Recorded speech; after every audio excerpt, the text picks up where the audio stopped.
সুখ হলো আমাদের জীবনের সবচেয়ে মূল্যবান জিনিস, কিন্তু অনেক সময় আমরা নিজেরাই সুখের পথে বাধা হয়ে যাই।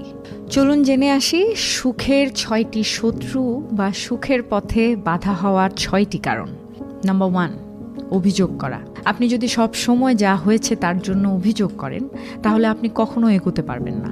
পরিবর্তন করতে পারেন এমন বিষয়গুলোর উপরে মনোযোগ দিন, যা করতে পারবেন না সেটার চিন্তা ছেড়ে দিন একদম।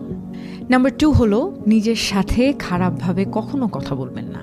নিজেকে মূল্যায়ন করুন, যেমন আপনি আপনার প্রিয় বন্ধুর জন্য করবেন। নিজের প্রতি সদয় হন। নাম্বার 3 হলো লক্ষ্যহীনতা। জীবনে যদি কোনো লক্ষ্য না থাকে, তাহলে আপনি যে কোনো দিকে ভেসে যেতে পারেন। লক্ষ্য থাকলে তা আপনাকে দিক নির্দেশনা দেয় এবং শক্তি যোগায়।